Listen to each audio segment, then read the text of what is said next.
అహంకారం సహించేది లేదు. మనం సేవకులమే, రాజులం కాదు. Chandrababu sensational comments. పోలీసులతో రవాణా శాఖ మంత్రి రాంప్రసాద్ రెడ్డి సతీమణి ప్రవర్తించిన తీరుపై సీఎం చంద్రబాబు అసంతృప్తి. పోలీసులతో మంత్రి భార్య హరిత మాట్లాడిన తీరును తప్పుపట్టిన సీఎం. ఘటన తన దృష్టికి రావడంతో మంత్రితో ఫోన్లో మాట్లాడి వివరణ కోరిన సీఎం చంద్రబాబు. అధికారులు, ఉద్యోగుల పట్ల అంతా గౌరవంగా మసలుకోవాలని, ప్రభుత్వానికి చెడ్డ పేరు తెచ్చేలా ఎంత స్థాయి వారు వ్యవహరించినా ఉపేక్షించేది లేదన్న సీఎం చంద్రబాబు. ఘటనపై విచారం వ్యక్తం చేసిన మంత్రి రాంప్రసాద్ రెడ్డి ఎలాంటి పొరపాట్లు పునరావృతం కాకుండా చూసుకుంటానని సీఎం చంద్రబాబుకి వివరణ ఇచ్చిన మంత్రి రాంప్రసాద్ రెడ్డి ఇటువంటి విషయాల మీద మొదట్లోనే గట్టిగా ఉండాలి.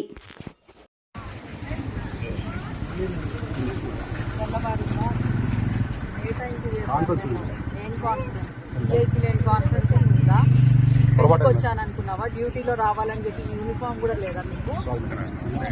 దేనికి సారీ? ఏంటి పొరపాటు? గవర్నమెంటే కదా ఇస్తుండే జీతము, వైసీపీ వాళ్ళు ఏమైనా ఇచ్చారా? మరి డ్యూటీ చేస్తున్నారా లేకపోతే ఏమన్నా? మీకోసం అర్ధగంట నుంచి వెయిట్ చేస్తాము. బాగుంది ఇప్పుడు ప్రోగ్రామ్ అంతా. మీరు వస్తున్నారా ఎట్లా? కదా మీ వెహికల్లో క్యాన్వస్ స్టార్ట్ చేయండి.